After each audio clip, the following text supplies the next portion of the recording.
बिस्मिल्लाहिर्रहमानिर्रहीम, अस्सलामु अलैकुम। प्रोग्राम टॉप स्टोरी के साथ मैं हूं आपकी मेज़बान मदीहा आबिद अली। आज की टॉप स्टोरी होगी शहर में बढ़ते क्राइम की वारदात के ऊपर। आज हम आपको बताएंगे कि वारदातें होती कैसी हैं, उनके ऊपर FIR कैसे दर्ज होती है और फिर उसके ऊपर ऑपरेशंस एंड इन्वेस्टिगेशन का काम किस तरह से होता है। नाज़रीन, 2019 में शहर लाहौर और सूबा भर में यानी कि सूबा पंजाब में होने वाले कुल वारदातों की तादाद, या मैं ये कह लूँ कि अंदराजे मुकदमात जितने हुए हैं उनकी तादाद थी 4,89,600। अब ये 4,89,600 एक बड़ा फिगर है, यानी कि FIR के अंदराज में इजाफा ज़रूर हुआ है, लेकिन क्या FIR पाया तकमील तक पहुँचती है, शहरियों को इंसाफ मिलता है या नहीं? आज की टॉप स्टोरी इसी पे होगी।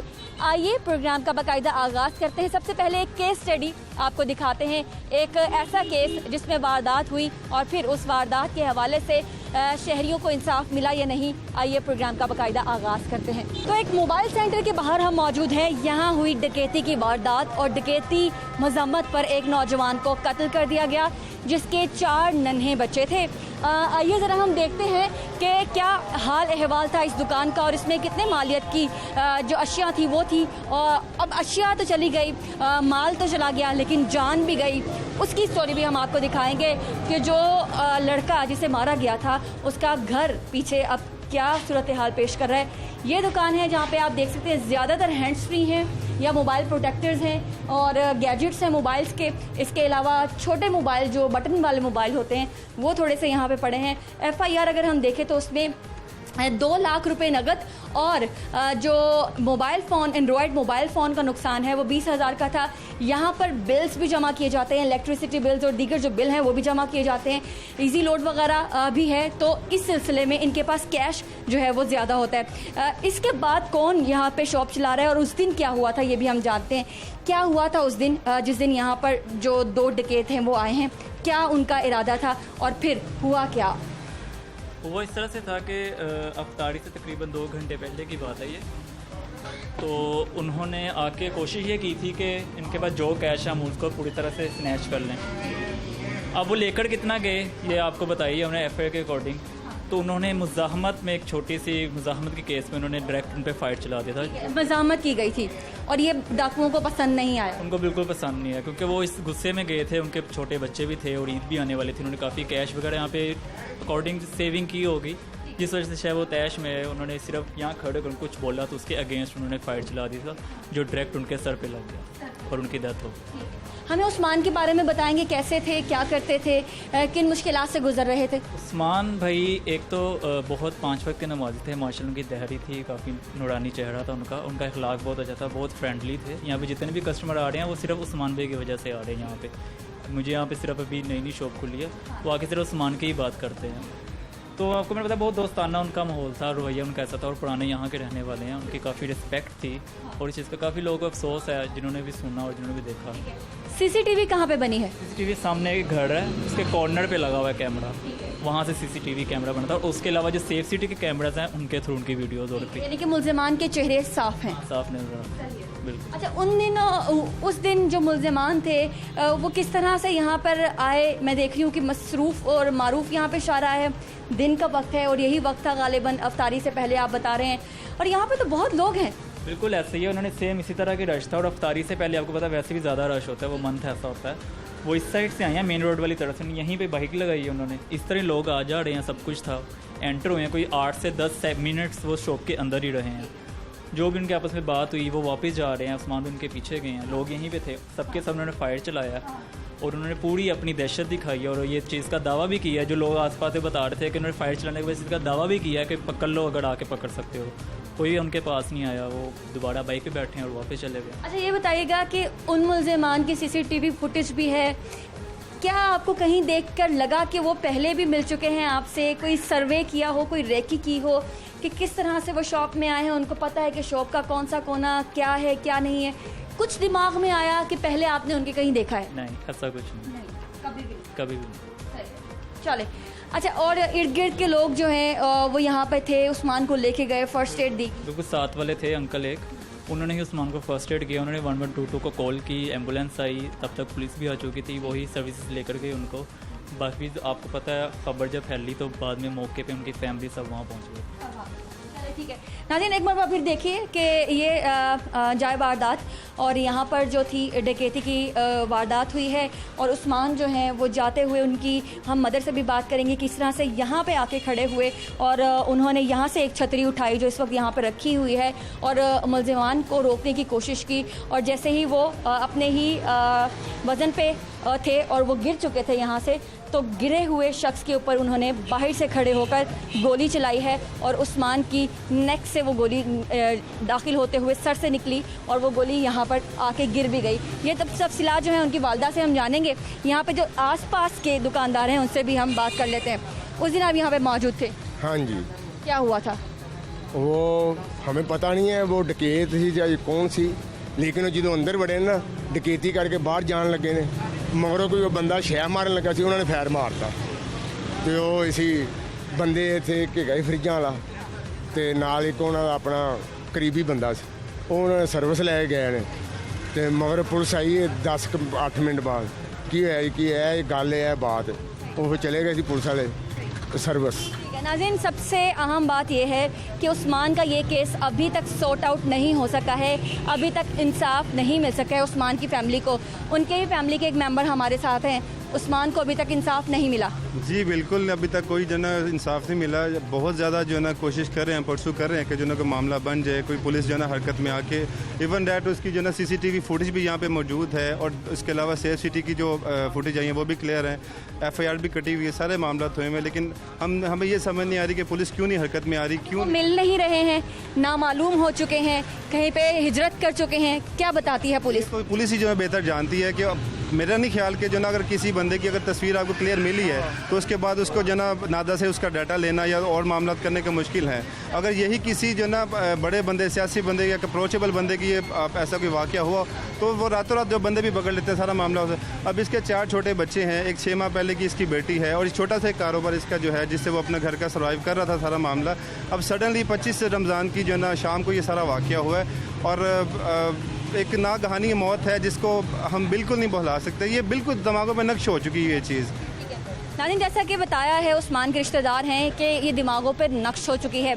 अब जब एक डकैती होती है और डकैती मज़ामत पे या फिर किसी भी नागहानी मौत पे पीछे क्या गुजरती है, उसकी फैमिली की क्या कहानी होती है, ये दिल खराश वाक़या होता है, दिल खराश कहानी होती है।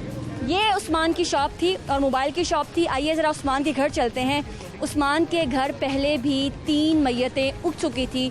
जिस दिन उस्मान का जनाजा उठा, उसकी वालिदा जिसने अपने 2 बेटों और एक खावन को पहले ही खो दिया था, उस्मान के खोने के बाद वो किस हालत में है, आइए ज़रा उनसे चलकर मिलते हैं। तो नाज़रीन, शहरी उस्मान के साथ जो हुआ वो आपको सबसे पहले प्रोग्राम में बताएंगे, जिनकी वालिदा हमारे साथ मौजूद हैं।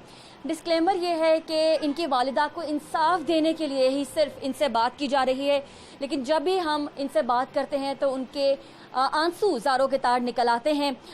तो मकसद ये नहीं है कि उनको दोबारा से हर्ट किया जाए, मकसद ये है कि शायद हमारे प्रोग्राम के तवज्जुद से इनकी वालिदा को, उस्मान की वालिदा को इंसाफ मिल सके। अस्सलाम वालेकुम। वालेकुम अस्सलाम। हम उस्मान के लिए यहाँ पर मौजूद हैं और आज प्रोग्राम जो है वो ये कर रहे हैं कि जब शहरियों के साथ एक वाक़या हो जाता है उसके बाद उन जो वारदातियों को ये आज देखना होगा कि उसके बाद रोती हुई आंखें कैसी लगती हैं, उसके बाद जो इस दुनिया से जाने वालों के बच्चों का हाल क्या होता है। और पुलिस को हम बताना चाहते हैं कि जब इंसाफ नहीं मिलता तो दिल जो है वो किस तरह से तड़पता है। ये बताएगा हुआ क्या था। खून के आंसू में रो रही, उसके 4 बच्चे हैं, उनको कहाँ बाप का सहारा ला। वो तो इतना उस बच्चों के नाज नखरे उठाता था। हुआ क्या था, दिन क्या था, उस्मान किस तरह से सुबह खाना नाश्ता करके या रोजा रख के गए? जोहर की नमाज पढ़ के गया था, मुंह में रोजा था, असर का टाइम था जब वो आए। दुकान खुली है, बस ऐसे दुकान खोल के अंदर ही गए, पीछे से ये दोनों बाइक पे आए, जो हमने देखा है, फुटेज में देखा है जी, CCTV फुटेज में देखा आपने? हाँ जी, लाजमी मोबाइलों पे लोगों ने तस्वीरें उतारी हैं। जैसे वो अंदर गए, वो बाहर आया भाग के, उन्होंने ऐसे ही उसको लगाई है बेदरक होके। क्या था उसके साथ? छोड़ देते, लूट लिया था ना, छोड़ देते उसको, बच्चों को महरूम ना करते बाप के साइज। कहाँ से ला के दूँ? माँ जी कोई दुश्मनी थी या फिर कोई सिर्फ ये हमारी किसी के साथ अननोन लोग थे, बिल्कुल नामालूम थे?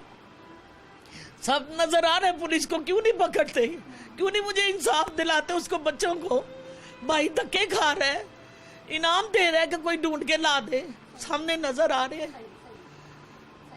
चले हम ये साथ में जो FIR है वो तो आपकी दर्ज हो चुकी है। का इतना कारकुन था, वो घर पर छोड़ देता था उनके लिए, उन्होंने भी नहीं हमारे लिए कुछ किया, ना ने कुछ किया। हमें पैसे की नहीं जरूरत है, हमें इंसाफ दीजिए। मेरे बच्चों का बाप का साया नहीं मिलना, पर उनको सामने जालिमों को लाना चाहिए। अच्छा माँ जी ये बताइएगा पुलिस क्या कहती है, इन्वेस्टिगेशन जो तफ्तीश कोई है वो कुछ नहीं कहाँ कर तक पहुँची है? कोई कुछ नहीं कर रहा, कोई कुछ नहीं कर रहा। इचरा थाना कुछ भी नहीं कर रहा है। उस दिन तो साए की तरह आ गए थे हॉस्पिटल में, मेरे बच्चे का पोस्टमार्टम में करवा दिया कि ये मकूल हो जाएगा, आपका पर्चा मजबूत हो जाएगा। कुछ नहीं हुआ, कुछ नहीं हुआ। मुझे इंसाफ चाहिए बस। अच्छा ये बता दीजिए कि CCTV मौजूद है, FIR का इंदराज हो चुका है और अभी जो छोटी ईद है वो तो गुजर गई है, बड़ी ईद भी आने वाली है। पुलिस ने अभी तक आपको क्या बताया है कि कहाँ तक पहुँचा है मामला? कुछ नहीं बताया। मेरा छोटा सा बच्चा, अब 4 मेरे बेटे थे, 3 चले गए। ठीक है, फैमिली कितनी है? उस्मान की कितनी फैमिली है? बच्चे हैं, उसके 3 बेटी है, 1 बेटा है। छोटी बेटी 6 माह की है। बताया अब क्या करूं? मैं तो उसके लिए इंसाफ ही मांगती हूँ ना, कि मैं कहाँ से ला के उस बच्चों का पेट पालूंगी। सिर्फ चोरी के लिए कि कुछ मोबाइल हासिल कर लिए जाएं? बड़ा कुछ किया, हम ये तो बस देखा है, उनका अंदर खून पड़ा हुआ देखा।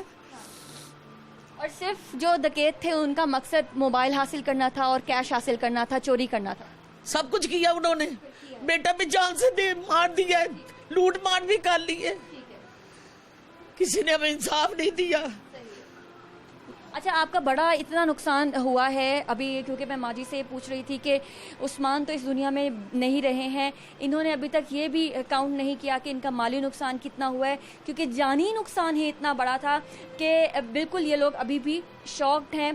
घर है, बच्चे हैं। उसकी बीवी देखे वो तो पागलों जैसी बातें करती है, छोटे छोटे उसके बच्चे हैं। अच्छा आप ये भी मुझे बता दीजिए कि किन किन मराहिल से आपको गुजरना पड़ा? पुलिस खुद आया करती थी, आपको खुद जाना पड़ता था? नहीं, कोई नहीं आया। हम 2-3 बार गए उनके पास, बस शुरू वो 2-3 दिन जो होते हैं ना वो आए हैं, उसके बाद नहीं आए कोई भी। कोई कार्रवाई, कोई आपको इन्वेस्टिगेशन के लिए, कवायद मंगवाने के लिए कोई राब्ता नहीं करते? नहीं कर रहे, राब्ता बिल्कुल भी नहीं करते? कोई कवायद चाहिए, कोई इन्वेस्टिगेशन के लिए चीज चाहिए, कुछ राब्ता नहीं? कुछ नहीं कर रहे। और आपका राब्ता है? हमारा रास्ता तो होना है, हमें इंसाफ दे। हम तो रो के कहेंगे कि आपको सामने नजर आ रहे हैं तो आप नहीं दिखा पकड़े उनको। क्या उससे पैसा खाते हैं? हम पैसा देने वाले नहीं है। कुछ मालूम पड़ सके माँ जी कि वो उनका ताल्लुक लाहौर से था या फिर वो बाहर से आए? ना मालूम कहाँ से आए, कहाँ से नहीं आए। सब दुनिया ने देखा है, मीडिया ने देखा है, सब ने देखा, पकड़ा किसी ने भी नहीं। अच्छा माँ जी बहुत सारे सवालात मैं आपसे पूछ रही हूँ, आपका दिल अगर दुख रहा है तो मैं माजरत चाहती हूँ। सिर्फ मेरा मकसद ये है कि आपको इंसाफ मिल सके। आप खुद साइज से नंगी हूँ, मेरा मियाँ साल हुआ फोत हुआ है, 3 महीने बाद बेटा फोत हुआ है। अब ये देखे आप, साल के बाद ये बेटा चला गया, उस माँ का क्या हाल होगा जिसके 3 जवान बेटे चले गए। अच्छा मुझे बताइएगा कि अब गुजर बसर कैसे हो रहा है? मैं उन तमाम लोगों को जो ये नापाक हरकतें करते हैं, ये नापाक अज़ाइम रखते हैं, आपने चंद मोबाइल तो हासिल कर लिए हैं, कुछ पैसे तो हासिल कर लिए हैं, लेकिन जो जिंदगियां इस वक्त तड़प रही हैं उनका क्या हाल होता है? हाँ जी अभी घर का सिलसिला कैसे चल रहा है? बस क्या करें, अभी तो कुछ नहीं बता सकते। आखिर में आपको इंसाफ दिलवाना है, आला हुकाम से एक अपील, और किससे आप भरोसा रखती हैं? उसने भी अभी तक कोई नहीं कहा, कोई को सहारा बच्चों को दे दे, कोई कैश भेज दे, कोई ऐसी बात नहीं की। छोटा बेटा है, उसकी अल्लाह हिम्मत दे, वो लगा हुआ है बच्चों के साथ। आपकी आखिरी अपील किससे होगी? मेरी तो अल्लाह ताला के पास है अपील, वो मुझे इंसाफ दिला दे। मैं तो रात दिन यही कहूँगी, मेरे बच्चों का बाप तो नहीं आना, इंसाफ तो देगा ना अल्लाह ताला। मैं तो अल्लाह ताला के आगे आरज़ू करूँगी, नमाज ही परहेजगार मेरा बच्चा था, रोजा मुंह में था, जालिमों ने जुल्म किया। बहुत शुक्रिया माँ जी। जान की खातर तो इंसान भागता है ना, वो माल जान की खातर भागा है, उसके छोटे छोटे बच्चे थे, वो एक काम करने के। बहुत शुक्रिया माँ जी हमसे बात करने के लिए, और हम पूरी कोशिश करेंगे कि आपको इंसाफ दिलवा सकें। नाज़रीन, ये उस्मान की फैमिली है जो डकैती मुज़म्मत के दौरान उनको मार दिया गया, और अभी भी ये इंसाफ के मुंतज़िर हैं, और इनका जो केस है अभी रिजॉल्व नहीं हुआ है। हमने अब आगे प्रोग्राम में बहुत सारी बातें करनी है, अपने एक्सपर्ट से जानने की कोशिश करनी है, हमने क्राइम रिपोर्टर से जानने की कोशिश करनी है कि ये क्या हो रहा है और किस तरह से किसी को इंसाफ मिल सकता है। हमने एसएसपी ऑपरेशन से भी बात करनी है। प्रोग्राम में छोटी सी ब्रेक का वक्त हुआ है, ब्रेक के बाद दोबारा से आपसे मुलाकात करते हैं। आप प्रोग्राम टॉप स्टोरी के साथ रहिए।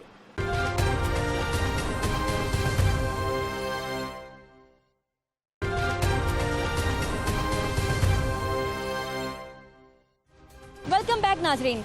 एक अंदाजे के मुताबिक सूबे भर में, पंजाब के पूरे सूबे में पूरे 2019 में अगर मैं आपको FIRs की तादाद बताऊं तो वो 4,89,000 के करीब थी। अब शहर लाहौर का डाटा क्या है ये भी हम जानेंगे। ये जो 4,89,000 पंजाब का फिगर है, क्या ये गुज़िश्ता सालों में भी इतना रहा, या फिर ये तादाद वबा की वजह से और वबा की वजह से रोज़गार छिनने की वजह से लोगों ने चोरी चकारी और डकैती में जो है वो ज़्यादा रुझान दिखाया, क्या इसकी वजह वबा थी या नहीं, ये भी हम जानने की कोशिश करेंगे। उमर जावेद साथी एंकर हैं प्रोग्राम जुर्म अंजाम के, और साथ ही सीनियर नुमाइंदे हमारे जो कि क्राइम की बीट भी करते हैं। आपको हम प्रोग्राम में खुशामदीद कहते हैं। उमर, हमने ये देखा है कि 2019 का डाटा बहुत होशरुबा है। ये डाटा अगर हम गुज़िश्ता सालों से कंपेयर करते हैं तो ये तादाद आपको ज़्यादा लगी? ग्राफ बताइएगा कि ग्राफ ज़्यादा हुआ या कम? 2019 के अंदर मुकदमात का अंदराज जो था वो पिछले सालों की निस्बत कदरे ज़्यादा हुआ था। उसकी वजह ये थी कि एक तो पुलिस जो थी पहले FIR लॉन्च करने में थोड़ी सी हेजिडेंट होती थी, रिलेक्टेंसी शो करती थी, मुकदमा दर्ज नहीं करती थी। लेकिन 2019 के अंदर हमने देखा कि जब IG आरिफ नवाज़ आए, उन्होंने FIR का अंदराज के अंदर जो था वो फ्री हैंड दिया कि मुकदमा जो है वो ज़्यादा दर्ज किए जाएँ। जो आता है थाने में कम से कम उसकी दाद रसी अगर मुकदमे की सूरत में हो जाएगी तो वो हो जाएगी। मुकदमे ज़रूर 2019 में दर्ज हुए, लेकिन जो आप क्राइम की बात कर रही हैं वो इस साल बहुत ज़्यादा हुआ है। अगर आप इस साल को पहले 6 माह को देखें, पहले 2 माह में क्राइम जो था वो नॉर्मल चल रहा था। लॉकडाउन आया, कोरोना वायरस आया, तो उसकी वजह से कोविड-19 की वजह से जगह जगह नाके लग गए, लोगों को घरों में बंद रहने के लिए रखने के लिए पुलिस ने बड़े इकदाम किए। उसकी वजह से एकदम इतना क्राइम लो हुआ कि ग्राफ जो थे वो बिल्कुल ना होने के बराबर में आ गए कि कोई क्राइम नज़र नहीं आ रहा था। लेकिन जैसे ईद उल फितर आने वाली थी, रमज़ानुल मुबारक में हमने देखा कि एकदम होशरबा इजाफा हुआ। डकैती मज़ामत पर लोगों को ज़ख्मी करना, डकैती मज़ामत पर लोगों को कत्ल करना, बहुत ज़्यादा वाक़यात हुए। फिर ईद के दिनों में बहुत ज़्यादा वाक़यात हुए, और उसके बाद थोड़ा सा 2-3 हफ्तों का मार्जिन आया मई में, लेकिन जून में फिर बहुत ज़्यादा वारदातें हुई। पहले पुलिस कह रही थी कि इकनॉमिक कंडीशन जो है वो इतनी बुरी हो गई हैं लोगों के रोज़गार नहीं है, और जो डेली वेजर्स हैं वो यानी उनके रोज़गार के मौके उनके पास कम हो गए, इसलिए वारदातें ज़्यादा हो रही हैं। लेकिन इस हवाले से मैंने माहिर मुआशियात जो थे उनसे भी बात की। क्राइम और मईशत का ताल्लुक तो आपस में है मदिया, लेकिन इतना ज़्यादा नहीं होता। अब कानून को हाथ में ले ले। जैसे अब हम इस टाइम लाहौर की एक बड़ी मारूफ चारा पे खड़े हुए हैं, और आपका अगर कैमरामैन दिखा सके तो एक्टिविटीज़ जो है वो बिल्कुल नॉर्मल शुरू हो चुकी हुई हैं। लोगों के जो डेली वेजर्स हैं वो दोबारा से अपनी नौकरी पे आना शुरू हो गए हैं। जिनकी दुकानें बंद थी, कारोबार बंद थे, कारखाने बंद थे, फैक्ट्रीज बंद थी, उनको तनख्वाहें नहीं मिल रही थी। लेकिन अब लॉकडाउन, स्मार्ट लॉकडाउन जब से हुआ है तो लोगों की रोज़गार जो है ठीक हो गई है। तो मेरा अपना ज़ाती ख्याल है कि हमने पुलिस का जो एक खौफ था लोगों के दिलों में वो बड़ा कम कर दिया है। पुलिस का खौफ कम होने की वजह से जराइम पेशा अफराद जो है वो बड़ा फ्री लाहौर में वारदातें कर रहे हैं। और ये जो पुलिस का खौफ जराइम पेशा अफराद के दिलों में कम होने की वजह क्या है? ऐसा क्या किया पुलिस ने उनको कि वो उनका खौफ जो है वो ख़त्म हो गया? मदिया, जैसे आप अपने प्रोग्राम्स के अंदर हर टॉपिक को जो है वो उजागर करती हैं, मसाइल जो शहर के होते हैं, ये भी एक बहुत बड़ा मसला है कि पुलिस को आप जितना मर्जी ख़राब कह लें, मैं बीइंग ए क्राइम रिपोर्टर आपकी बात मान लूँगा कि पुलिस ख़राब है, लेकिन पुलिस हमारी सोसाइटी का हिस्सा है। और हमने उसके साथ चलना है। जब पॉलिटिकल इंटरफेरेंस आती है, लोगों के जायज़ नाजायज़ ख्वाहिशात आती हैं इस महकमे में, वहाँ से बिगाड़ शुरू हो जाता है।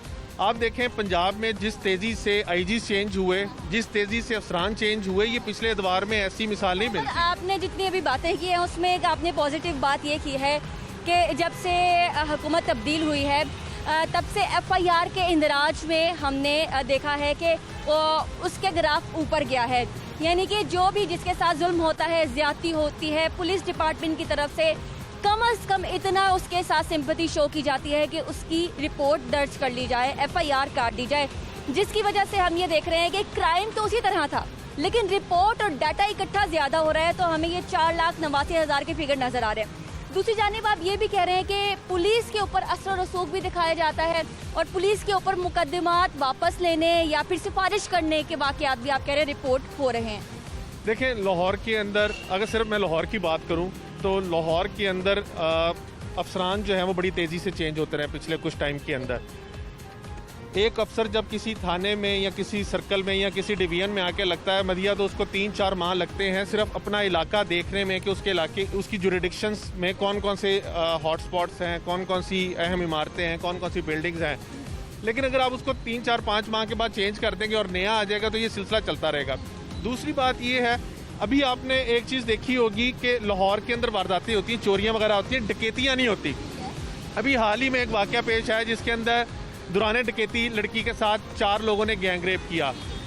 ये लाहौर नहीं है, पंजाब के किसी दूर दराज के ज़िले में उसके भी गांव में ऐसे वाक़यात रोनमा होते थे, लेकिन लाहौर में ये केस पेश आना, इसका मतलब है कहीं ना कहीं पे सोसाइटी में कोई फ्लॉ है, कोई लूप होल है जहाँ पे मसला है।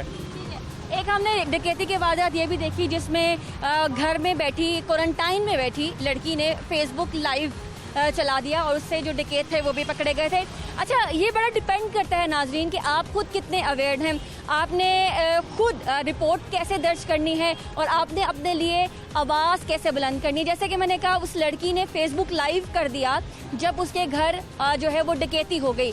इससे पुलिस के ऊपर भी प्रेशर ज़्यादा हो गया कि उसने क्योंकि लाइव थी वो और ज़्यादा लोग देख रहे थे उस डकैती की वारदात को, और पुलिस के ऊपर भी जो प्रेशर था वो क्रिएट हो गया कि हमने जैसे तैसे इस केस को सॉल्व करना है। अब ये बताइएगा उमर, हमने देखा कि वारदात हो रही है, रिकवरी कितनी हो रही है, पुलिस में कितनी हिम्मत और सकत है कि वो एक शख्स को, एक शहरी को इंसाफ दिला दे।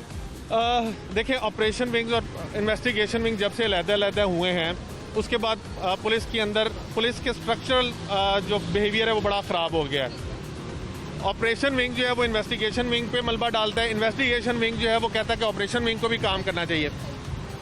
जब आपके साथ खुदा ना खासा किसी बंदे के साथ कोई वारदात होती है, वो थाने में जाता है, मुकदमा दर्ज होता है, ऑपरेशन विंग मुकदमा दर्ज करके बरी जिम्मा हो जाता है।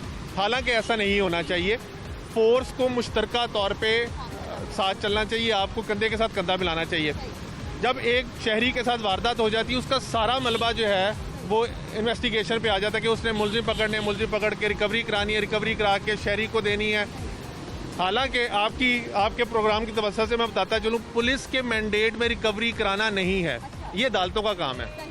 अदालतों का काम है। उमर, हमने ये भी देखा जब से हुकूमत तब्दील हुई है, सड़कों पर किसी भी थाने की हदूद में जब हम दाखिल होते हैं तो हमें उसी सड़क के ऐन ऊपर एक बोर्ड नज़र आ जाता है कि हम कौन से थाने की हदूद में दाखिल हो रहे हैं। फिर भी पुलिस जो है वो पिंग पोंग की गेम खेलती है कि ये मेरे थाने की हदूद नहीं है, आपका क्राइम वहाँ हुआ है, और वहाँ की पुलिस कहती है कि ये मेरे थाने की हदूद नहीं है, आपका क्राइम तो वहाँ हुआ है। ये अभी सूरत हाल और रवायत तब्दील नहीं हुई है हमारे यहाँ। काफ़ी हद तक बेहतर हो गई है। ये कमांडर के ऊपर सारा कुछ डिपेंड करता है कि कमांडर किस तरह का है। अगर तो किसी थाने के अंदर लॉज ऑफ एफआईआर जो है वो ज़्यादा हो रही है, रजिस्ट्रेशन ज़्यादा हो रही है और अफसर उसके ऊपर नोटिस नहीं ले रहा, तो इसका मतलब है कि लोगों को वहाँ पे इंसाफ मिलने के मौके ज़्यादा हैं। और अगर किसी थाने में मुकदमात ज़्यादा हो रहे हैं और उसका एसपी, डीएसपी या डीआईजी जो है उसको डांट रहा है अफसर को, एसएचओ को, तो वो ऑब्वियसली मुकदमात के अंदराज को कंट्रोल करेगा। पुलिस देखें, इस टाइम लाहौर में सबसे ज़्यादा जो क्राइम हो रहा है वो हमारे तमाम लोग कहते हैं कि कत्ल हो रहा होगा या चोरी हो रही होगी, ऐसा नहीं है। ये आप देख रही हैं, ये मोटरसाइकिलें खड़ी हैं, लाहौर में सबसे ज़्यादा मोटरसाइकिल चोरी होती है। और कराची में जैसे मोबाइल चोरी होता है। अब इस मोटरसाइकिल चोरी के ऊपर हम मुर्दे इल्ज़ाम ठहराते हैं पुलिस को कि पुलिस का काम है। अगर अब ये आपके प्रोग्राम की तवज्जो से मैं एक चीज़ दिखाऊं, अब ये मोटरसाइकिल जो है ये स्टैंड पे खड़ी हुई है, लेकिन आप अगर इसकी बैक साइड पे देखें तो अब जो मोटरसाइकिल स्टैंड का बंदा है वो ऊपर बैठा हुआ है कि वो निगरानी कर रहा है, लेकिन आप देखें कि लोग बगैर 15-20 रुपए नहीं दे रहे और मोटरसाइकिलों को बगैर स्टैंड के भी खड़ा कर रहे हैं। अब जब ये मोटरसाइकिल चोरी हो जाएगी सारा मलबा पुलिस पे आ जाना है कि पुलिस ने मोटरसाइकिल की हिफाजत नहीं की, हालांकि पुलिस क्या तंग आ। प्रोड्यूसर दिखा रहे हैं कि हेलमेट जो है वो देखें कि उन्होंने लॉक भी नहीं किया।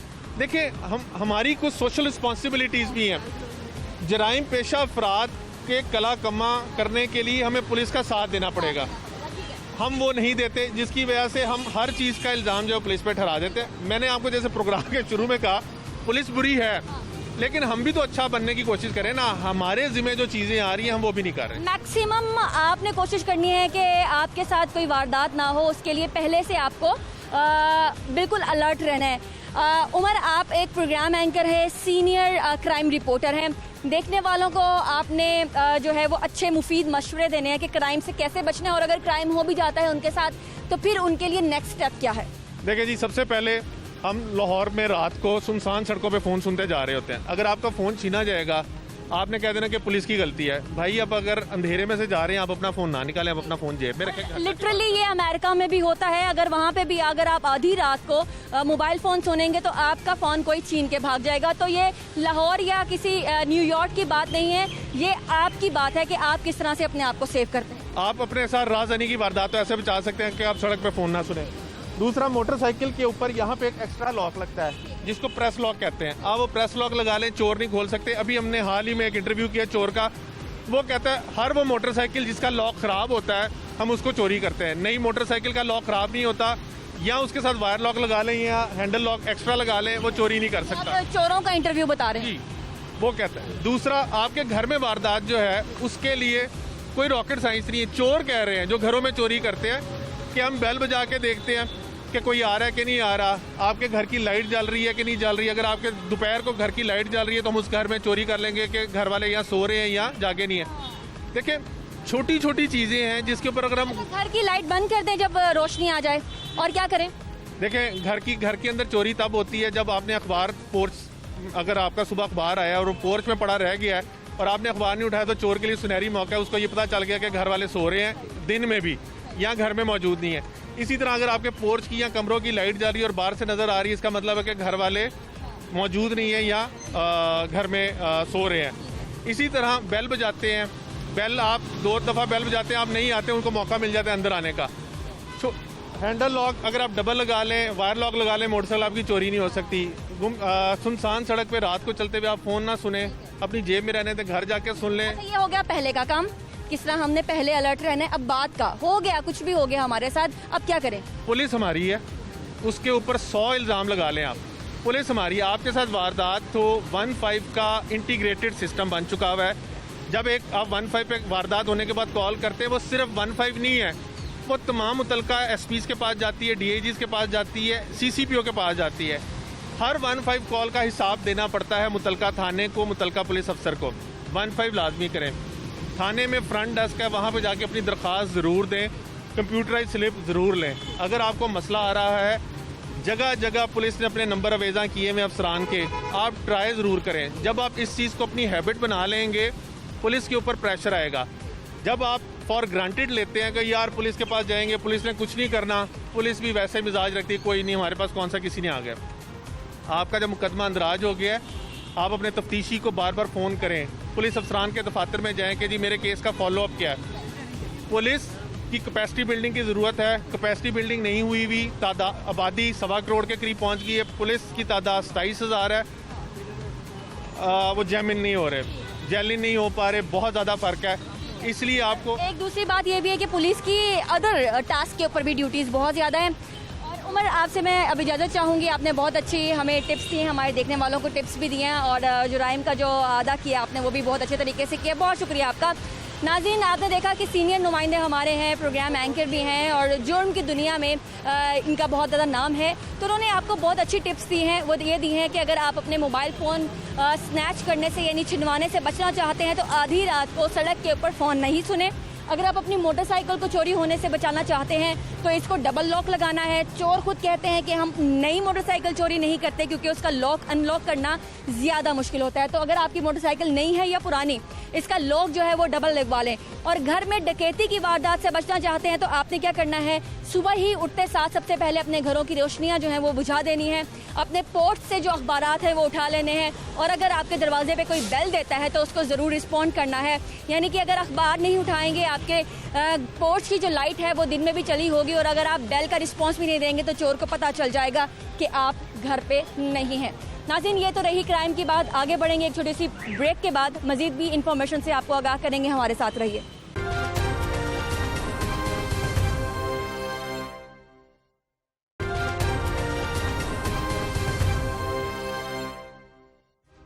वेलकम बैक नाजरीन, ये है प्रोग्राम का आखिरी हिस्सा और इस हिस्से में हमने आपको बहुत सारी अहम मालूमात देने की काविश की है और इसी सिलसिले की एक कड़ी है कि हमारे साथ इस वक्त मौजूद हैं एसएसपी ऑपरेशंस फैसल शहजाद साहब। फैसल साहब, आपको हम प्रोग्राम में खुशामदीद कहते हैं। मुद्दा यह है कि हम आज बता रहे हैं अपने देखने वालों को कि क्राइम की शरह में इजाफा हुआ है या नहीं हुआ और वबा के दिन में क्या जुराइम पेशा अफराद जो हैं वो सरगर्म है या नहीं है। सबसे पहले तो ये जानने की कोशिश करेंगे आपसे कि 2019 में जराइम की शरह क्या रही और शहर लाहौर में बिलखसूस डकैतों, चोरों, इनको काबू पाने के लिए आपकी स्ट्रेटजी क्या रही। थैंक यू वेरी मच जी। एक तो 2019 और 2020 का कंपैरिजन इस पैंडेमिक की प्रेजेंस की वजह से क्राइम के हवाले से नहीं बनता। उसकी एक बुनियादी वजह यह है कि 2020 में जब हमने पैंडेमिक को डील करने के लिए लॉकडाउन्स को इन प्लेस किया तो उसकी वजह से काफ़ी ज़्यादा चूँकि लोगों की मूवमेंट रिस्ट्रिक्ट हुई तो उससे क्राइम में बहुत ज़्यादा कमी आई। दूसरी इसकी एक बड़ी वजह यह है कि जब आपने, और अभी जो एक सर्ज आया है थोड़ा सा, उसकी एक बुनियादी वजह यह है कि जब आपने लॉकडाउन किया, कुछ महीने चलता रहा, तो उससे आपके सोशो इकोनॉमिक कंडीशंस जो थे वो और ज़्यादा वर्स्ट हो गए। आपने देखा होगा कि लोगों के कारोबार बंद हुए हैं, बेरोज़गारी बहुत बड़ी है। उसका एक बड़ा असर ये हुआ कि फिर जो है क्राइम की एक छोटी सी वेव जो आपने देखा होगा कि अभी आई, लेकिन इंशाल्लाह हम उसको आगे इंशाल्लाह कवर करेंगे। अच्छा, दूसरा इसमें रीज़न ये है कि जब हम पैंडेमिक में बिजी हैं, हमने लॉकडाउन्स किए हैं। आज रात भी हमको 12 बजे के करीब फिर दोबारा 7 एरियाज़ को लॉकडाउन करेंगे। अगर इससे पहले वाला लॉकडाउन में आपसे डिस्कस करूं तो मेरे लाहौर पुलिस की जो हमारी डिप्लॉयमेंट थी वो तकरीबन 6000 लोग हमारे डिप्लॉयड थे। अब जब इतनी ह्यूज स्ट्रेंथ आपकी लॉकडाउन पे बिजी होगी तो फिर नेचुरली फिर आपकी जो अदर ड्यूटीज़ हैं वो इफेक्ट होती हैं। उसमें कॉम्प्रोमाइज़ किया आपके डिपार्टमेंट ने? नहीं, उसमें देखें हमारी प्रायोरिटी जो थी वो चूँकि पैंडेमिक थी, उसमें हमने इतनी ज़्यादा नफरी इसीलिए डिप्लॉय की कि इस पैंडेमिक को हम जो है वो फाइट कर सकें। अब उसमें जो जिस तरह क्राइम के हवाले से और बहुत सारी हमारी चीज़ें होती हैं वो नेचुरली वो इफ़ेक्ट होती हैं। अच्छा, अब इसी तरह फिर जब हमारे इवेंट्स आते हैं बड़े बड़े, जिस तरह अभी हमारा मुहर्रम आ रहा है, ईद आ रही है, तो नेचुरली लाहौर के अंदर लाहौर पुलिस की प्रायोरिटी होती है law and order and security. जब हम इन ड्यूटीज़ पे फोकस करते हैं तो नेचुरली इन दिनों के अंदर, इन हफ्तों के अंदर वो नेचुरली क्राइम जो है वो थोड़ा सा आप कह लें कि उसमें वो लो प्रायोरिटी हो जाता है। लेकिन वो हमारे चूँकि रिसोर्सेज सारे रीएडजस्ट होते हैं उस तरफ। लेकिन अभी हम दोबारा से हमने इस पे बड़ा ही मेथोडिक अंदाज में दोबारा से काम शुरू किया। जितने भी टारगेट ऑफेंडर्स हैं हमारे, उन पे हम काम कर रहे हैं। क्राइम अगेंस्ट प्रॉपर्टी में जितना भी हमारा मोटरसाइकिल चोरी का क्राइम है, कार चोरी का क्राइम है, उस पर हम भरपूर तरीके से काम कर रहे हैं। तो इंशाल्लाह ये इसको आने वाले दिनों में हम इसको इंशाल्लाह वो कवर कर लेंगे। ये भी मैं आपसे बाद में जानूंगी कि कौन से क्राइम जो हैं वो ज़्यादा हो रहे हैं। अच्छा, पुलिस डिपार्टमेंट जो है वो दो तरह से जो काम करता है, दो विंग्स में काम करता है, एक ऑपरेशंस है और एक इन्वेस्टिगेशंस है। सबसे पहले तो देखने वाले जो कि इस वक्त नो हाउ नहीं रखते हैं क्राइम के हवाले से या पुलिस डिपार्टमेंट के हवाले से, ये बताइएगा ये जो दो डिपार्टमेंट्स हैं आपके, ऑपरेशंस और इन्वेस्टिगेशंस, ये दोनों किस तरह से काम कर रहे हैं और क्राइम जब सर अंजाम हो जाता है, क्राइम जब सरजद हो जाता है, सबसे पहला स्टेप कौन सा डिपार्टमेंट उठाता है और फिर वो कहाँ तक चला जाता है और एंड तक इंसाफ मिलते मिलते कौन सा डिपार्टमेंट इन्वॉल्व हो जाता है? देखिए, सबसे पहले तो जो ऑपरेशंस विंग है उसका काम है क्राइम प्रिवेंशन का। वो क्राइम प्रिवेंशन की जो लाहौर पुलिस की एफर्ट है वो तब कॉम्प्रोमाइज़ होती है किसी हद तक जब हमारे पास पैंडेमिक जैसा, जिस तरह अभी एक बड़ा चैलेंज आया हुआ है। क्राइम प्रिवेंशन स्ट्रैटेजीज होती हैं जिसमें हमारी डॉल्फिन पीरू की पेट्रोलिंग होती है, पुलिस स्टेशन की अपनी पेट्रोलिंग होती है। साथ ही साथ हम क्राइम के हॉटस्पॉट्स, हीट मैप को सामने रखते हुए हम चूज़ करते हैं। हर क्राइम के हेड का अपना एक हॉटस्पॉट होता है। जिस तरह मोटरसाइकिल चोरी है उसका अपना एक हॉटस्पॉट होगा, जो स्ट्रीट क्राइम है, स्नैचिंग है, उसका अपना एक हॉटस्पॉट है। तो हम पंजाब सेफ सिटीज़ अथॉरिटी की मदद से ये जो क्राइम है इस सारी की मैपिंग करते हैं, उसमें हीट मैप जो जनरेट होता है, उसमें जो क्राइम हॉटस्पॉट्स होते हैं वहाँ फिर हम अपनी डॉल्फिन, पीरू और जो पुलिस स्टेशन की व्हीकल्स होती हैं उनको हम डिप्लॉय करते हैं। जो हमारे डॉल्फिन के हॉल्टिंग पॉइंट्स हैं वो डॉल्फिन वहाँ उन हॉल्टिंग पॉइंट्स पे वो खड़े। मिसाल भी दे दीजिए कि ये हॉटस्पॉट था और वहाँ पे आपने इस तरह से अपनी डॉल्फिन डिप्लॉय करी। मिसाल के तौर पे अगर मैं आपको समझाने के लिए बताऊं तो हमारा जो जेल रोड है सारे का सारा, ये अगर मिसाल के तौर पे स्नैचिंग यहाँ होती है तो यहाँ फिर हम करते ये हैं कि इस जेल रोड के ऊपर हम डेडिकेटेड डॉल्फिन टीम्स डिप्लॉय करते हैं और उसका मकसद ये होता है कि वो जो भी कोई मोटरसाइकिल सवार स्नैचिंग में मुलविस हो उनको वो रोकते हैं, रोक के चेक करते हैं। वो चेकिंग से फिर ये होता है कि क्रिमिनल्स को आइडिया हो जाता है कि वहाँ तो नेचुरली वो हमारे नरगे में भी आ जाते हैं बाज़ दफ़ा, जिस तरह अभी आपने देखा होगा गुज़श्ता रात भी इसी तरह हुआ। तो ये जो इस तरह हो जाता है कि लाइव जो सिचुएशन बन जाती है वो पकड़े भी जाते हैं और कुछ होता है कि वो वहाँ से फिर डिस्प्लेस कर जाते हैं। तो ये हमारी हर आप कह लें कि 15 दिन के बाद ये हमारी स्ट्रैटेजी जो है क्राइम के हॉटस्पॉट्स को सामने रखते हुए डिप्लॉयमेंट की वो चेंज होती रहती है, हम जगहों को चेंज करते रहते हैं। तो सबसे पहले क्राइम प्रिवेंशन ऑपरेशंस का काम है। दूसरा काम ये है कि जब कोई क्राइम हो जाता है तो उस पर जो FIR की रजिस्ट्रेशन है वो हम करते हैं। जब FIR रजिस्टर्ड हो जाती है तो फिर ये सारे का सारा काम एक स्पेशलाइज्ड हमारा जो विंग है इन्वेस्टिगेशन का उसकी तरफ चला जाता है। इन्वेस्टिगेशन में भी फिर डिवीजन है। ऐसा केस जो हीनियस हो नेचर में, मिसाल के तौर पे आप कह लें कि रॉबरी मर्डर हो गया है, तो वो केस फिर CIA को रेफ़र हो जाता है। CIA के अंदर स्पेशलाइज्ड लोग होते हैं जो कि बड़ी ही महारत रखते हैं इन्वेस्टिगेशन के काम के अंदर। उनके ऊपर कोई इन्वेस्टिगेशन पे और CIA के ऊपर किसी किस्म की और ड्यूटी का बोझ नहीं होता। जिस तरह ऑपरेशंस के ऊपर देखें सारा लॉ एंड ऑर्डर भी होता है, सिक्योरिटी भी होती है, मुहर्रम भी है, एहतजाज भी हैं, सारे जो हम डील कर रहे हैं, पतंगबाजी भी हम रोक रहे हैं, इसके साथ साथ वन विलिंग भी हम रोक रहे हैं, इस सोशल वाइसेस जितनी हैं, जुआ, मंशियात, वो सारा का सारा ऑपरेशंस विंग का काम है। तो उससे फिर ये होता है कि जब ये इस तरह की जब कोई आप कह लें कि इवेंट्स आते हैं जिस तरह अभी पेंडेमिक आई हुई थी, तो नेचुरली फिर हम उसको प्रायोरिटाइज करते हैं कि हमने सबसे ज़्यादा प्रायोरिटी किसको देनी है। अच्छा, आपने FIR की बात की है। प्रोग्राम के दूसरे हिस्से में हमने अपने नाजरीन के साथ ये बात शेयर की है कि FIR के इंदराज में बहुत ज़्यादा तेज़ी देखने को आई है जब से हुकूमत तब्दील हुई है। प्रायोरिटी इस हुकूमत की ये थी कि ज़्यादा से ज़्यादा हम ये कर सकते हैं कि शहरियों को उनके जो मुकदमात के इंदराज में तो फैसिलिटेट करें ही, तो और जो रह जाते हैं उसके हवाले से भी हमें बताइएगा इस साल या ड्यूरिंग पेंडेमिक कितनी FIR अभी तक लाहौर में रजिस्टर हो चुकी हैं और ज़्यादातर किस नौइयत की FIR थी जो कि दर्ज कर ली गई हैं? देखिए, एक तो अभी जो हमारे इंस्पेक्टर जनरल हैं उन्होंने एक पूरा विजन दिया है registration, free registration of FIR का। अभी अगर मैं लाहौर के हद तक स्पेसिफिकली आपसे बात करूं तो CCPO साहब लाहौर, DIG ऑपरेशंस लाहौर और जो हमारे सेफ सिटी के MD हैं राव सरदार साहब, चीफ ऑपरेटिंग ऑफिसर हैं कामरान साहब, ये एक पूरी टीम है जिन्होंने पिछले आप कह लें कि 1.5-2 महीने के अंदर बड़ी कंसिस्टेंट एफर्ट्स की हैं। मैं भी उसका हिस्सा रहा कि जिसमें हम ये इंश्योर करें कि लाहौर का कोई भी शहरी FIR के हक से महरूम ना रहे। उसमें मेथोडोलॉजी जो अडॉप्ट की गई वो ये थी कि जितनी 15 की कॉल्स आती हैं उन 15 की कॉल्स का डाटा सेफ सिटी के पास होता है, वो हमसे शेयर होता है और फिर उसकी हमारी वीकली मीटिंग्स होती हैं कि जी आपकी इतनी 15 की कॉल थी तो उसके अगेंस्ट आपने FIRs कितनी दर्ज की। आपकी बातों से जाहिर है कि 15 पे कॉल करना बहुत ज़रूरी है। आप कह लें कि जो भी वारदात होती है वो जो वहाँ जो भी उसका विक्टिम है उसकी तो यही कोशिश होती है कि पुलिस मेरे तक फ़ौरन पहुँचे। तो आप कह सकती हैं कि 90% जो क्राइम अगेंस्ट प्रॉपर्टी होता है 90% उसके अंदर 15 की कॉल वो लोग करते हैं, लोगों में इतनी अवेयरनेस है। हम फिर अपना डाटा मैच करते हैं उसके साथ कि जी कंपेयर करते हैं कि क्या इसमें जो अगर 100 कॉल्स आई हैं तो अगर हमने 25 पर्चे दिए हैं तो 75 FIRs क्यों नहीं दर्ज? मैं मिसाल दे रहा हूँ आपको। या अगर 75 FIRs दे दिए हैं तो रेस्ट ऑफ द 25 क्यों नहीं हुई? उसके लिए फिर यहाँ हमारे DIG ऑपरेशंस ऑफिस के अंदर जो हमारा कंट्रोल रूम है, ऑप्स रूम है, वहाँ से हम तमाम जितने 15 के कॉलर्स होते हैं उनको हम कॉल बैक करते हैं। उस सेल का नाम हमने रखा है फीडबैक एंड मॉनिटरिंग सेल हमारा। वो इनको कॉल करके इनसे 2-3-4 चीज़ें पूछता है कि जी आपकी FIR क्यों नहीं दर्ज हो रही, आपको किसी जगह को पैसों की डिमांड की गई, इंतज़ार करवाया गया, पुलिस का रवैया कैसा था आपके साथ।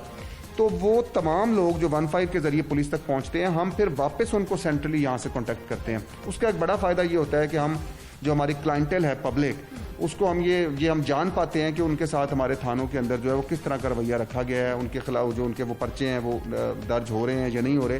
तो अभी हमारा पंजाब पुलिस का जनरली और लाहौर पुलिस का पर्टिकुलरली हमारा ये विजन है कि हम बिल्कुल फ्री रजिस्ट्रेशन ऑफ FIR हो, किसी किस्म की वर्किंग ना हो। तो इस पर हम इंशाल्लाह काम कर भी रहे हैं, आगे भी करते रहेंगे। पहला स्टेप हो गया, अब ये बताइएगा कि जो आखिरी स्टेप है जिसमें इंसाफ मिलता है, किसी शहरी को इंसाफ मिलता है, क्योंकि आप SSP हैं, आप ये बताइएगा कि जो मुकदमात अपने पाए अंजाम तक नहीं पहुंचते या पाए तकमील तक नहीं पहुंचते, उनकी सीधा बड़ी वजूहात बता दें, 1 से 2 वजूहात बता दें कि कौन से केसेस ऐसे हैं वो इन 2 वजूहात की वजह से पूरे नहीं हो पाते हैं। देखिए, एक तो पुलिस का मैंने बताया FIR के बाद फिर इन्वेस्टिगेशन का प्रोसेस स्टार्ट हो गया। अब इन्वेस्टिगेशन के अंदर जो क्राइम अगेंस्ट प्रॉपर्टी के मेजॉरिटी केसेस होते हैं, बल्कि 99% वो सारे अननोन लोगों ने कमिट किए हुए होते हैं। तो उसमें एक बड़ा इशू ये होता है कि ज़ाहिर है उस पूरे को ट्रैक डाउन करना, उनको फॉलो करना, उनको वो करना, वो इन्वेस्टिगेशन वो चलती है। वो फिर अपनी जब मुल्ज़मान पकड़े जाते हैं, रिकवरीज हो जाती हैं, वो इन्वेस्टिगेशन जब कंक्लूड हो जाती है तो फिर उसके बाद उनका फिर आगे जो है वो जब मुल्ज़मान पकड़े जाते हैं तो उसके बाद फिर उनका ट्रायल स्टार्ट होता है। फिर उसमें प्रोसिक्यूशन डिपार्टमेंट है, प्रोसिक्यूशन डिपार्टमेंट उस पूरे को प्रोसेस को लेके चलता है, फिर कोर्ट में उनका वो केस चलता है और वो सारा एक प्रोसेस जो है वो आगे चलता है। मतलब कि अगर आपकी FIR ही जो वीक बुनियादें हैं उनके ऊपर काटी जाएगी तो फिर आगे चलकर आपको ही मसला होगा। इसलिए शहरी जो हैं वो इस बात का ख्याल रखें कि उन्होंने अपनी FIR ही स्ट्रॉन्ग जो है वो कटवानी। मैं सुनता था FIR is first information report. ये कोई इस तरह की, इस पे तो सुप्रीम कोर्ट की एक रूलिंग भी आई हुई है, तो इसमें तो आपने इनिशियल जो फैक्ट्स हैं वो आपने बता देने, सीधे होने चाहिए, सही होने चाहिए। हाँ, जो एक ओरिजिनल चीज़ है वो कन्वे कर दें और उसके बाद फिर investigation is actually collection of evidence. उस एविडेंस को कलेक्ट करने के बाद, प्रोसेस करने के बाद फिर आप इस नतीजे पे पहुंचते हैं कि जी इसमें आगे आया ये जुर्म हुआ है, नहीं हुआ, किसने किया है, किसका क्या रोल था इस सारे जुर्म के अंदर, जो फिर अदालत आगे फिर फैसला करती है। अच्छा फैसल साहब, क्योंकि हम देखते हैं कि कराची बड़ा एक फेमस सिटी है मोबाइल स्नैचिंग के हवाले से, लाहौर के हवाले से बताइएगा एक ऐसा क्राइम जो कि क्रिमिनल्स का फेवरेट है, ये वो बार बार वही क्राइम करते हैं। जी, यहाँ अभी अल्लाह का शुक्र है स्ट्रीट क्राइम की सिचुएशन वो नहीं है कि जो जिस तरह आप वो, तो यहाँ अल्लाह का शुक्र है हालात बिल्कुल ठीक हैं। क्राइम के पॉइंट ऑफ व्यू से देखें, ये 1.5 करोड़ आबादी का शहर है और फिर जो हमारी इसमें क्राइम में एक बुनियादी चीज़ जो समझने की है वो सोशो इकोनॉमिक कंडीशंस हैं कि अगर एक गरीब मुल्क के अंदर जहाँ पेंडेमिक फैली हुई हो और लोगों को अपनी रोज़ी रोटी के लाले पड़े हुए हों और वो मज़दूर जो है वो सड़कों पे खड़े हुए हैं और उनके पास काम नहीं है करने को, फैक्ट्रियाँ बंद हो गई हैं, जो मज़दूर घरों में बैठे हुए हैं, तो नेचुरली क्राइम के अंदर एक सर्ज आती है। तो ये जो आप कह लें कि जो इकोनॉमिक कंडीशंस हैं उनको समझने की ज़रूरत है, वो एक बड़ा कंट्रीब्यूटिंग फैक्टर होती हैं टुवर्ड्स क्राइम सर्ज। दूसरा, हमारी जो एक सोशल सर्कमस्टांसेस होती हैं कि ये उसमें भी एक अनएम्प्लॉयमेंट एक बड़ा रीज़न है। इसी तरह जो कंपनी एक गलत अडॉप्ट जो लड़का कर लेता है वो उस कंपनी की वजह से भी वो क्राइम के अंदर वो इन्वॉल्व हो जाता है और बार बार वो उसमें करता है। तो ये सारे के सारे फैक्टर्स जो है फिर नेचुरली ज़ाहिर है वो एक दफ़ा पकड़ा गया, दूसरी दफ़ा पकड़ा गया, जब 10 दफ़ा वो लोग पुलिस पकड़ के उनको चालान करती है, फिर वो जेलों से बाहर आ जाते हैं, तो नेचुरली वो हार्डन क्रिमिनल्स बन जाते हैं। फिर जेलों का जो अपना इन्वायरमेंट है वहाँ जाके वो बजाय उनकी वो कि वो रिफॉर्म हो, वो मज़ीद उसमें वो ये सारे कॉन्ट्रीब्यूटिंग फैक्टर्स हैं टुवर्ड्स क्राइम। अच्छा SSP साहब, हमने अपने सीनियर क्राइम रिपोर्टर्स से भी शहरियों के लिए कुछ टिप्स लिए हैं जिनमें बताया गया है कि क्राइम से आपने पहले तो बचना कैसे और अगर आपसे के साथ क्राइम हो जाता है तो फिर आपने क्या करना है। बीइंग एन SSP, आप क्या शहरियों को मैसेज देंगे कि सबसे पहले अगर क्राइम से बचना है तो क्या करना है? देखिए, सबसे बड़ा हमारा जो क्राइम है वो मोटरसाइकिल चोरी है। मोटरसाइकिल चोरी, कार चोरी, इनके लिए तमाम शहरियों को चाहिए कि वो अपनी मोटरसाइकिल्स को डबल लॉक लगवाएं। जब तक डबल लॉक नहीं होगा, अभी जो सिक्योरिटी मिसाल तौर पे करोला है, करोला के सिक्योरिटी फीचर्स इतने वीक हैं कि सबसे ज़्यादा वो चोरी होती है। होंडा का in comparison to Corolla, Honda के सिक्योरिटी फीचर बेहतर है, उनकी जो थेफ्ट है वो कम है। मोटरसाइकिल्स के अंदर जितने भी मोटरसाइकिल के यूज़र्स हैं, मेरी उनसे ये रिक्वेस्ट होगी कि वो डबल लॉक लगवाएं। जहाँ भी मोटरसाइकिल पार्क करें दोनों लॉक्स इन प्लेस करें ताकि मोटरसाइकिल की चोरी की प्रॉबिलिटी कम हो सके। इसी तरह कारों के लिए भी मेरा यही होगा और अदर व्हीकल्स, इसके अलावा भी जो व्हीकल्स हैं वो भी ये करें। दूसरा, इसके अलावा आप जो हमारी घरों में जो चोरियां होती हैं, अभी ईद आएगी तो उसमें लोग अपने घरों को लॉक करके और फिर अपने अपने आबाई इलाकों में जाके ईदें मनाते हैं। उसमें मेरी उनसे रिक्वेस्ट ये होगी कि वो अपना घर का कीमती सामान जो है वो अपने साथ या तो लेके जाएं या उसकी कोई ऐसी अरेंजमेंट बना के जाएं। फिर जो उनके घर जिनको वो लॉक करेंगे तो वो लॉक करने का कोई मैकेनिज्म ऐसा हो कि उसमें कोई बाहर कोई चौकीदार, कोई 8-10 घरों के लोग मिल के कोई एक चौकीदार रख लें।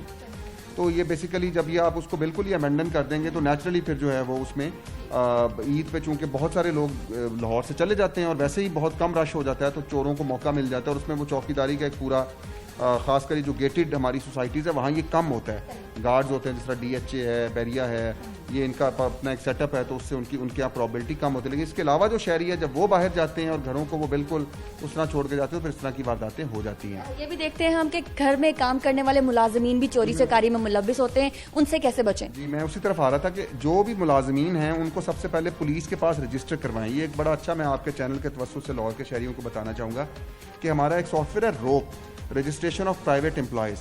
उसका फ़ायदा ये होता है कि अगर आप घर में को मुलाजिम रखने जा रहे हैं तो पुलिस के पास आके फ्रंट डेस्क पे आप उसके पर्टिकुलर हमें दें, हम आपको बता देंगे कि क्या इस पर कभी कोई FIR रही है, कोई इसका क्रिमिनल रिकॉर्ड क्या है, नंबर 1। नंबर 2 ये होगा कि उसका सारा डाटा हमारे पास आ जाएगा। अगर कहीं वो आपसे जाता है, कोई वारदात ऐसी करके जाता है तो हमारे लिए बड़ा आसान होगा कि हम उसको ट्रैक कर लें। इसी तरह हमारा जो किराएदारी के हवाले से हमारा है कि अगर कोई मकान किराए पे लेते हैं मशकूक इस तरह के लोग, तो मोहल्ले के लोगों को, कॉलोनी के लोगों को ये चाहिए कि वो इनकरेज करें कि वो पुलिस में अपनी रजिस्ट्रेशन करवाएं। तो ये जो टेनेंट रजिस्ट्रेशन है वो एक बहुत बड़ा आप कह लें कि कॉज है कि जिससे क्राइम रुक सकता है। खासकर ये टेररिज्म के जो इंसिडेंट हैं उसमें ये बड़ा इफेक्टिव टूल होता है पुलिस का। तो ये सारी मेरी एक जनरल जो अपील होगी शहरियों से वो यही है कि वो एक जिम्मेदारी का सबूत देते हुए अपने इर्द गिर्द के लोगों पे, अपने मोहल्ले में जो इस तरह की चीज़ें मशकूक हैं, 15 एक बड़ा ही ज़बरदस्त किस्म का प्लेटफॉर्म है। आप 15 पे कॉल करके कोई इन्फॉर्मेशन दे, अगर कोई इस तरह की इन्फॉर्मेशन हो पुलिस उस पर रिस्पॉन्ड करेगी। बहुत शुक्रिया SSP ऑपरेशंस हमारे साथ फैसल शहजाद साहब, उन्होंने बहुत अच्छी आपको टिप्स भी दी हैं। नाज़रीन, मैंने ये देखा है कि दहशतगर्दी के वाक़यात के बाद हमारे शहरियों में किराएदारी एक्ट के हवाले से बहुत आगाही आ गई है और हम जो है अपने किराएदारों को मकामी पुलिस स्टेशन में रजिस्टर करवा देते हैं।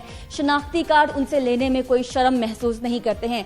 तो आगे बढ़िए, जब आप घर में घरेलू मुलाजमा रखते हैं या फिर मुलाजमीन रखते हैं तो उनसे भी शनाख्ती कार्ड लेने में, उनकी कॉपीज़ जो है वो रजिस्टर करवाने में शर्म या आर महसूस नहीं करें, क्योंकि पहले हमने जुर्म को रोकना है और उसके बाद उसका मुकाबला करना है। तो बेहतर यही है कि जुर्म होने से पहले ही उसको रोक दिया जाए।